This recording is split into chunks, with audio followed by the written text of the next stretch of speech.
Good morning, everybody. Welcome. We'll give it just a sec for folks to trickle in.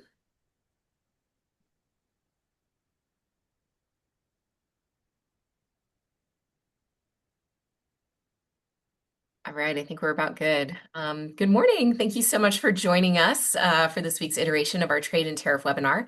My name is Michelle Conley. I'm the Senior Director of Partnerships here at World Trade Center, Utah. And we appreciate you taking time out of your day to join us and hear the latest updates on trade and tariffs. We have a particularly exciting session for you this morning. Here at World Trade Center, Utah, we're coming off a really big evening. Last night, we had the opportunity to hold our annual member barbecue at Traeger Grills. But this year, we got to host current U.S. Trade Representative Jamison Greer at that event. So it was a really big deal for the work we do as an organization and for our member businesses. Today, we're going to take time to recap some of the inside information and insights that he shared with the group. Our speaker today is Phil Poel, the Executive Vice President over supply chains, global supply chains at Traeger Grills, who was there at the event last night, of course, and he's going to share a recap of what Ambassador Greer shared with the group. There was really interesting information that we hope can continue to help you all as you're navigating the continued changes with trade and tariffs. After the barbecue, Ambassador Greer sat down with the Deseret News and conducted an interview, which was published this morning, and we're going to share that link in the chat as well, so you can check that out.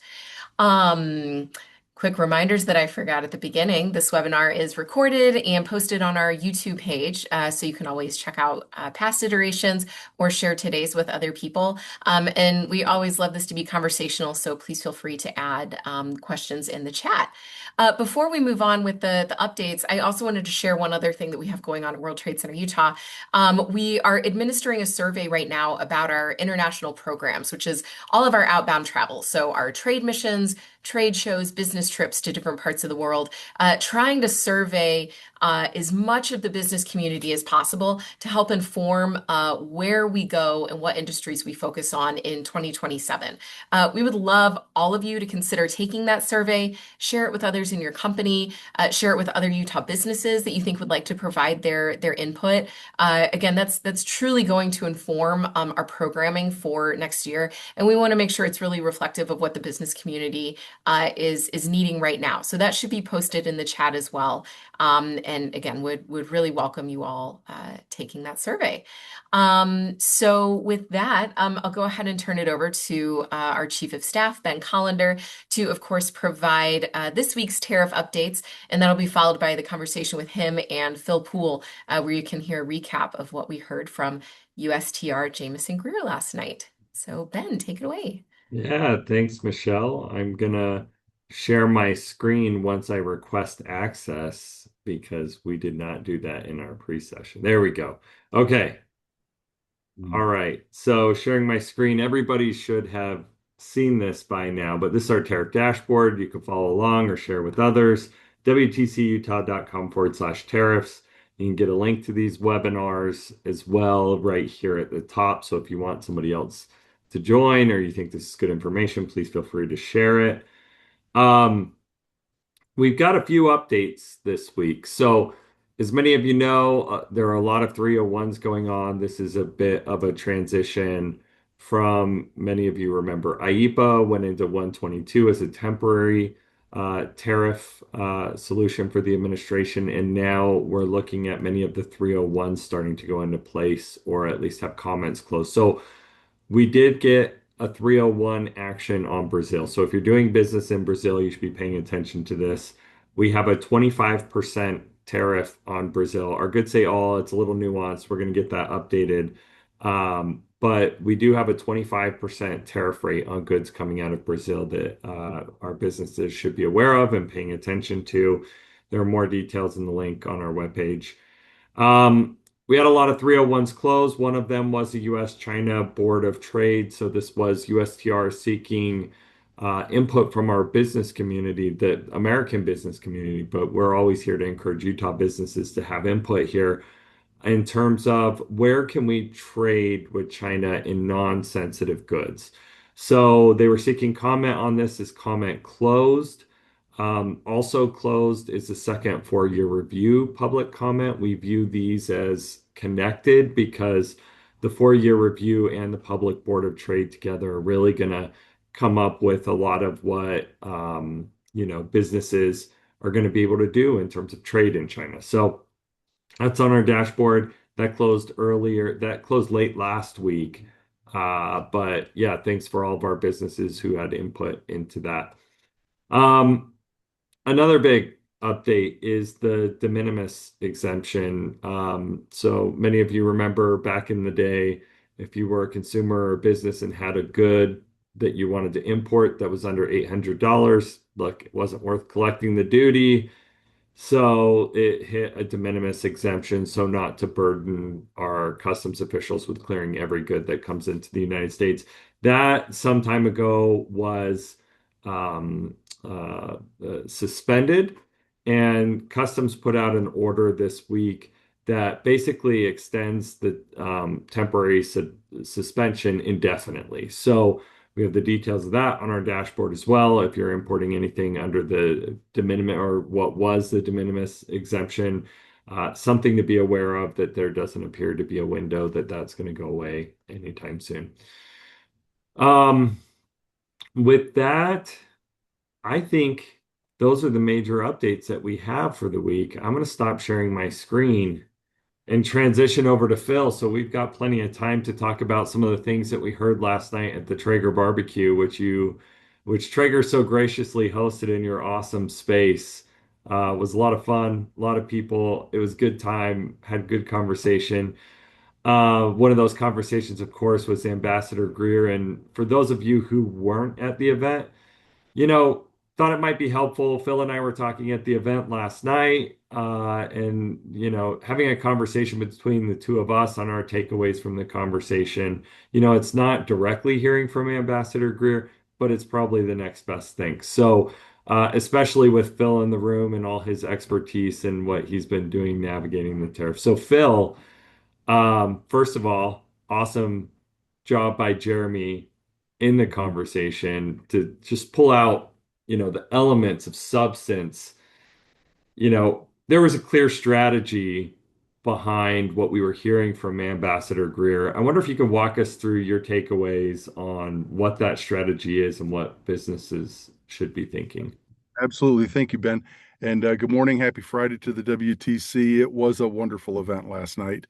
And it was great to see the outcome as well. We had over 200 people that were in the room, and it was a lot of brisket. It was a lot of discussion, and it was really fun, really fun.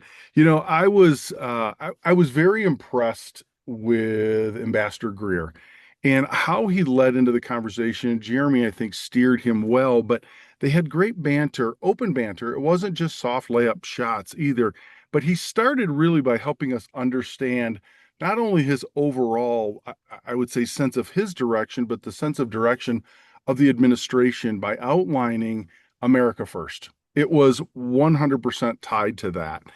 He moved into a strategy session, and Jeremy was bouncing back and forth. And my takeaway, and this sometimes I don't think gets reflected very well, was the strategy, because the media tears it this way or doesn't explain it all. But when you hear it from him, it was very, very clear about the strategy and whether you're talking about more manufacturing and how more manufacturing potentially could come back. And I've come from several different industries, one of t-shirts and tennis shoes.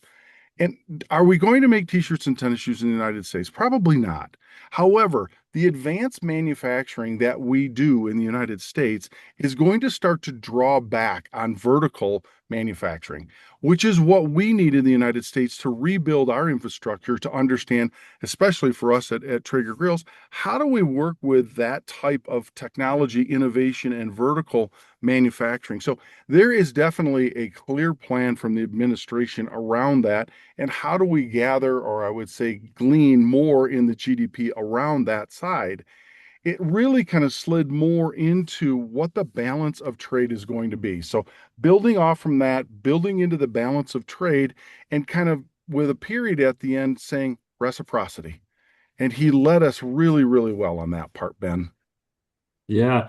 And that's right. There was a very clear outcome case being made. And you and I were talking a bit about, the way that we can oftentimes experience these tariffs are very, especially in IEPA, very like sudden overnight. Then IEPA goes away, 122s come in, 232s arrive, and we've got the 301s and they're coming through now, and it feels very turbulent. But in my reflection of the conversation, there's a real strategy behind it. And the strategy, even though we have all of the turbulence and movement of tariffs and the uncertainty with them right now, the strategy really is a regime where there are more tariffs in the long term, just do the things that you're saying in terms of reciprocity, balance of trade. Um, so one key takeaway in this too, I think we should talk about in terms of small businesses, right? There's a lot of dialogue about trade as it relates to small businesses. Maybe we could go down that path a little bit as well.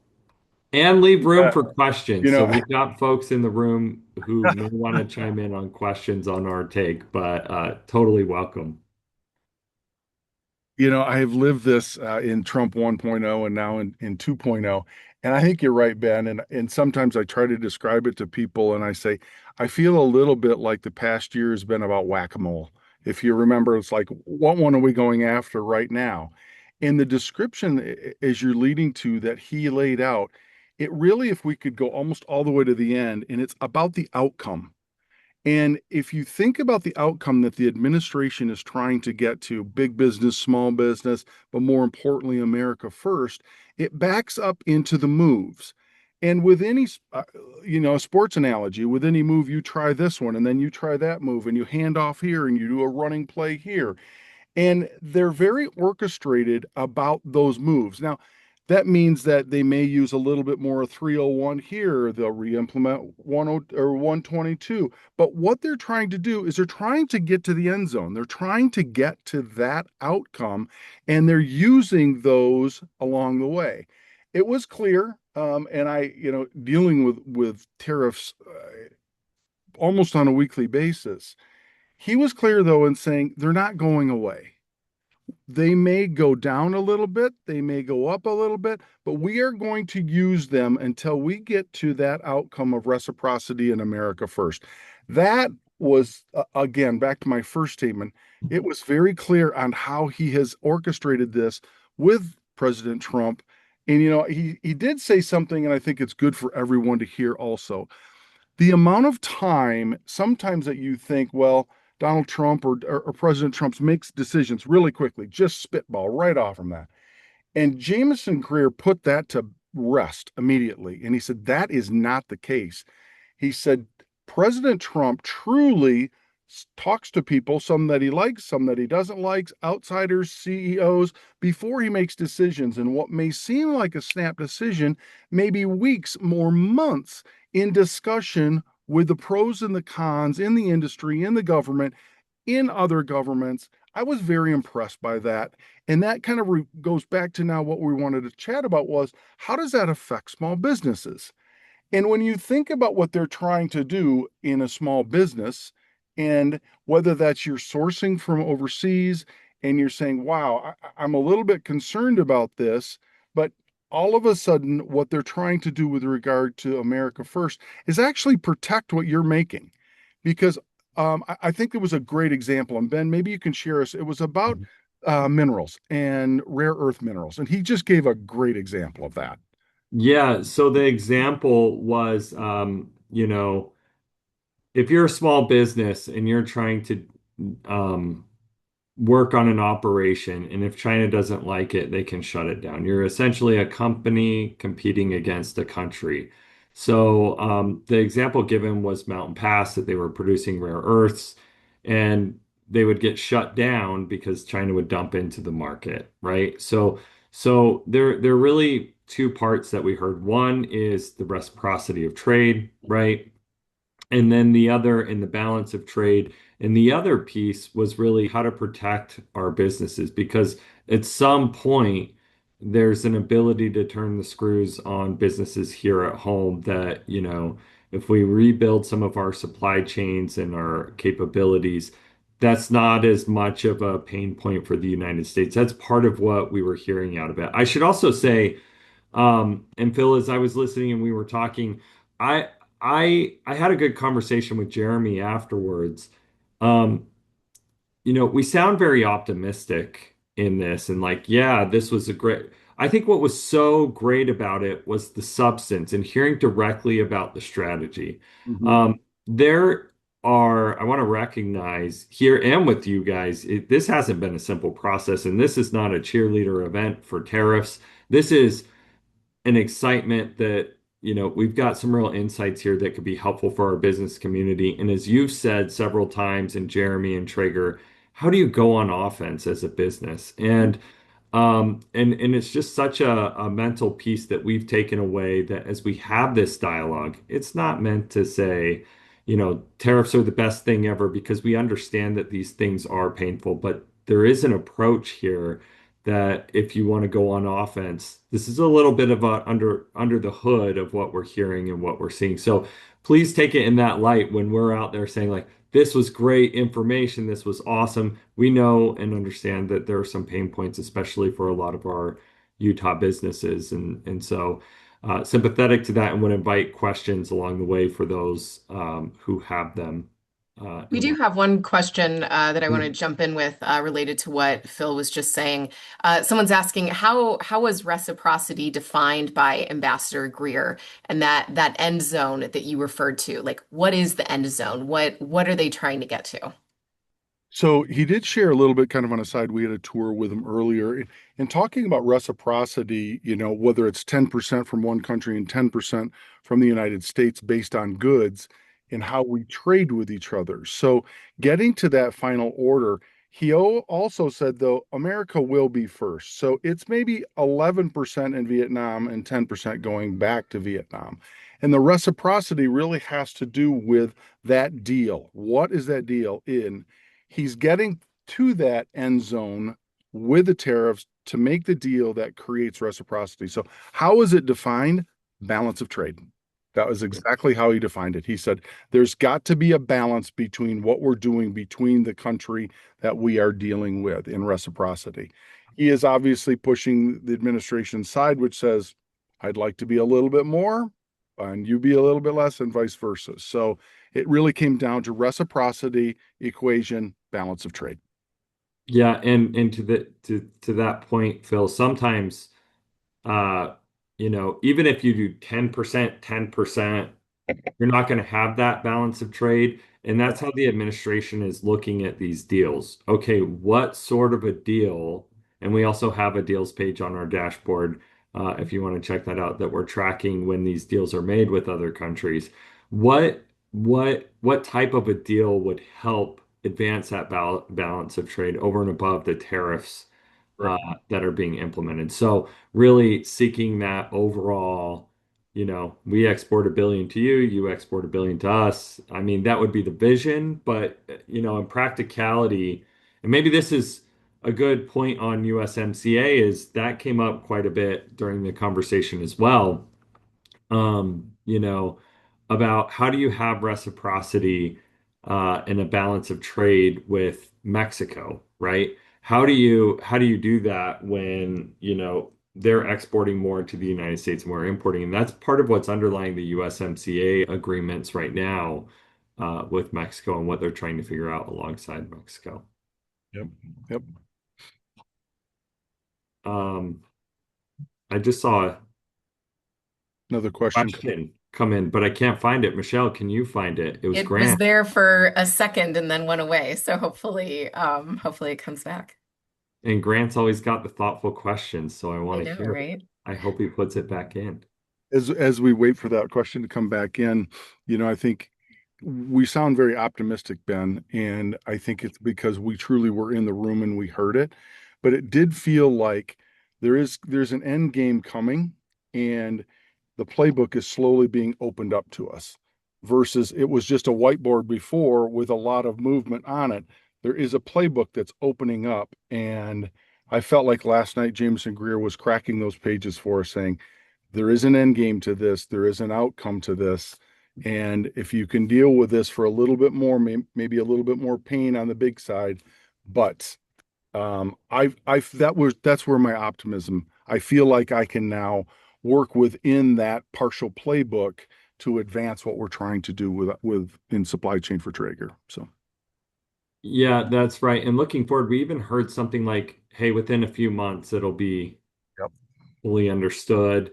And in my view, and I don't know if you shared this view, this is Ben Collander's views. We didn't hear this um, from USTR directly, but having managed the dashboard alongside my colleague Taryn, if you're listening, thank you very much for all the great updates that you do. The what we're seeing is with these 301s that this is, the 122s may be another stopgap measure to get to these 301s if they're continued. And by the way, those end on July 24th. I forgot to mention that in the update. So we got a week left before the 122s end. There's some hints that we've heard that it says on the 122s you cannot extend them, but maybe you can renew them. So the 122s may not go away right away, but it seems to me to be a bridge of the 122 into the 301s, and that's where the plane's landing. So what we see going out on, forced labor and how that targets the supply chains of China being dumped into the US, as well as the excess capacity, which is another main mechanism to do that, really addresses a lot of the underlying concerns. And you mix that with the national security side of the 232s, and you've got this balance that seems to be where this is going to go for the long term with minor adjustments. And furthermore, the one or the 301s and 232s, once those settle into place, are they're mechanisms that in normal times, I'm not saying this is the way that it's going to be now as these 301s end their public comment period. They're probably going to come up on tariffs pretty quickly. But normally they have, what is it, 9 to 12 months for BIS and 12 to 18 for so for the 232s, it's 9 to 12, and for the 301s, it's 12 to 18. So it takes a little bit of time from the announcement into the implementation. So that not only does it seem like most of the wave of tariffs coming through here in the next few months, if any others come through or propose to come through, you'll have a bit of a longer runway for awareness as businesses trying to make business decisions on supply chains. Mhm. We did have another question come in. There are And quite a it's few Grant. businesses. Thanks, Grant, for putting it back in. Yeah, thanks. There are quite a few businesses in Utah that import raw materials, manufacture those into finished goods, and then re-export those goods. The economic value is created and held in the US. Tariffs can make this model challenging both in terms of US tariffs and potential retaliatory tariffs from third countries. When domestic sourcing is not an option at all, or for at least 5 to 10 years, what advice do you have for businesses to best pivot and navigate the administration's current trade policy? Can I take this one, Phil? That Because I was a think great Grant did question. this. I Yeah. think Grant did this on purpose because it's a perfect plug for the foreign trade zone. Yep. So, if folks are there's the foreign trade zone for many of you who aren't aware is a tool, one of the only mitigating tools that it's basically a foreign trade zone and a bonded warehouse are the only ways that you're going to figure out how to mitigate these tariffs. And a foreign trade zone is helpful, especially on the manufacturing side, but only under two conditions. So most of the time, if the good enters the US market, you're paying the tariff. With these tariffs in the 301s, 232s, 122s, all these tariffs, you're going to pay if it enters the US market under except for two conditions in the foreign trade zone. One is if you re-export the good, if you imported it, assembled it here, and then exported it to another country without bringing it into U.S. commerce, you will save on many of these tariffs. The second piece to the foreign trade zone is if you have scrap. And so if you have a lot of goods that are you're manufacturing or you're just bringing them in and they're sitting in a warehouse, but there's something you get like a 20% fail rate on anything you bring in, you can discard those and not pay the tariff on it within a foreign trade zone. So, just one plug for that tool, and we have resources here at the World Trade Center Utah to help companies who may be interested in that tool. I think there also been in Grant's kind of thread there. There is some discussion, and Ambassador Greer talked about it last night, and changing up on the transformational content that's going to be allowed. Yeah, Uh, rules of origin, X yeah. amount of, so when you were saying, Grant, that X amount of product are coming in from overseas, we do a certain amount of transformational to it. The content and the amount of transformational opportunity, for instance, if it comes in as 30% content coming in and you bolt on, let's say, another 20% of additional Utah-based or US-based content, including R&D and so on, the cost of the good, it may be enough. And they're reviewing that right now to say, what can we do to help exactly what you said? If we don't have that capability or that manufacturing here, what can we do to content law that allows for a little bit different weighing or a little bit different with regard to the percentage? He did bring that up last night as well. So that's a little bit of hopeful because I understand exactly what you're saying on that side as well. Yeah. Thanks, Phil. There's another question that I appreciate because I was actually going to ask something similar, Phil, kind of questioning this idea that within a few months things will be understood. We've been hearing that for 19 months. The great disclosures that are going to come in 2 weeks, and then questioning the practicality of this idea of reciprocity. For example, how could a country like Colombia or similar ever afford to buy U.S. product to offset the amount of coffee we buy from them? Mhm. I'll back up a little bit on that, and I would say the deals that are being done. So what I think Ambassador Greer is alluding to is two parts. One is utilization of the 301. So everybody understands excess capacity is in that, forced labor is in that, the investigation of Vietnam is in that. So there's a host of things that he has issued with regard to investigations that are coming to, I would say, the end of what we are going to do about them in the next couple months. That in turn goes back to the list of the X amount. I think there's 60 some countries that already have struck a deal with us that said, here's the deals that's going to do. I truly believe, Michelle and Bob, that what he's alluding to is these last part of the deals that they're pushing with regard to the 301 to get to the deals with those countries is going to seal what we're trying to figure out. In the case that you're talking about, for instance, with Colombia and coffee, well, what do we export to them? There may be a concession that says, hey, here's the offset for that based on the deal for that country. So, and he did say everybody's going to have basically a different deal. And I think that directly affects the amount of incoming that a country like Colombia, for that example, would have. So getting to the end of it, I think we are close with regard to all of the investigations, the 301, how we need to play the game. Similar to list four for one, two, three, and B in the first administration. Then we got to understand. I think we're close. And then the final deals with those countries. Yeah, and I'll maybe add to that. There was some comment made at the barbecue of I have a deficit with my local grocery store, right? Like sometimes these things happen and there's a reason for it. I do think that there is still some sense of there are things, and like energy is one of them, where we're just like going to set it aside, right? There's critical input for the United States, and we're going to look at those things a little bit differently. And on the whole, if we could still achieve the vision, great. But there's some nuances underneath that are valid. I think another one, yeah, there are a few of them out there.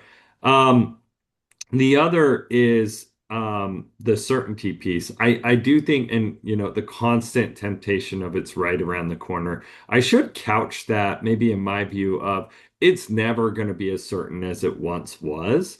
And the certainty is coming in stages, in my view. But what you can see shaping up now that's different than we had before is if we had IEPA in place, well, you had a Supreme Court come in and undercut that, right? And there are very bad reasons for that. Then you've got this regime that's the backstop to bridge over to the 301. So you can see a theme and a story rolling into the more institutionalized pieces of what these tariffs will look like. It'll never be perfect and perfectly calm again in all likelihood, but you get to see a little bit more of the infrastructure and playbook behind it. And that's at least what I see coming in my view is like, yeah, it's never going to be perfectly quiet, but the most of the infrastructure is going to be there. I would agree.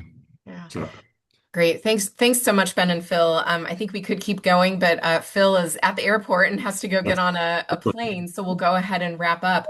I want to remind everyone, so next week is Pioneer Day here in Utah. I know we have some folks join this outside of Utah. It's a big holiday here, so we will be off for next week's webinar, but we'll be back in 2 weeks.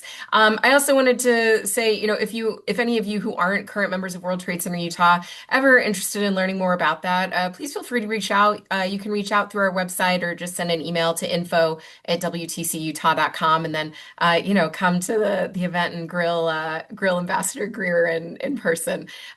Phil and Ben, thank you so much. We're just so fortunate to have both of you and your expertise. Phil has really become kind of a mentor to our organization and just such a trusted source of expertise on all of these issues, especially this past year and a half. And appreciate you squeezing this in before your flight. So safe travels. Thank you everyone for joining us, and we will see you in 2 weeks. Wonderful. Thank you. thanks everyone. Bye bye.